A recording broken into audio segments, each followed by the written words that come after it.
അന്തരീക്ഷത്തിലെ സ്ട്രാറ്റോസ്ഫിയറിലാണ് ഈ ഓസോൺ പാളി കാണപ്പെടുന്നത്. ചാൾസ് ഫാബ്രി, ഹെൻറി ബ്യൂയിസൺ എന്നിവർ ചേർന്ന് 1913 ഈ ഓസോൺ പാളി കണ്ടെത്തിയത്. എന്നാൽ ഓസോൺ വാതകം കണ്ടെത്തിയതാരെന്ന് ചോദിച്ചാൽ അതാണ് ഷോൺ ബെയ്ലി. അന്തരീക്ഷത്തിൽ 20 മുതൽ 50 കിലോമീറ്റർ വരെ ഉയരത്തിലാണ് ഈ ഓസോൺ പാളി സ്ഥിതി ചെയ്യുന്നത്.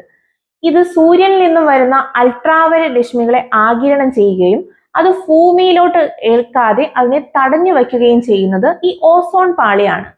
ഈ ഓസോൺ പാളിയുടെ സംരക്ഷണത്തിന് വേണ്ടിയും അവയ്ക്ക് ഹാനികരമായി പ്രവർത്തിക്കുന്ന ഉൽപ്പന്നങ്ങളെ തടയുന്നതിന് വേണ്ടിയും അന്താരാഷ്ട്ര തലത്തിൽ കൊണ്ടുവന്ന ഉടമ്പടിയാണ് മോൺട്രിയൽ പ്രോട്ടോകോൾ. ഈ ഓസോൺ പാളിയുടെ പ്രാധാന്യത്തെപ്പറ്റി ലോകമെമ്പാടും അറിയിക്കുന്നതിന് വേണ്ടി നമ്മൾ സെപ്റ്റംബർ 16 ഓസോൺ ദിനമായിട്ട് ആചരിച്ചു വരുന്നു.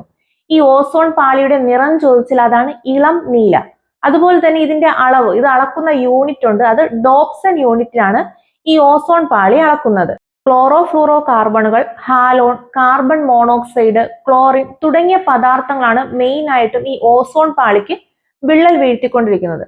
അതുകൊണ്ട് തന്നെ ഭൂമിയുടെ സംരക്ഷണ കവചമായ ഈ ഓസോൺ പാളിയെ സംരക്ഷിക്കുവാൻ നമ്മൾ ഏവരും ജാഗ്രത പാലിക്കേണ്ടതുണ്ട്. ഇതുപോലുള്ള ഡെയിലി PSC അപ്ഡേറ്റ്സിനായി ഈ പേജ് ഒന്ന് ഫോളോ ചെയ്ത് വെച്ചോളൂ.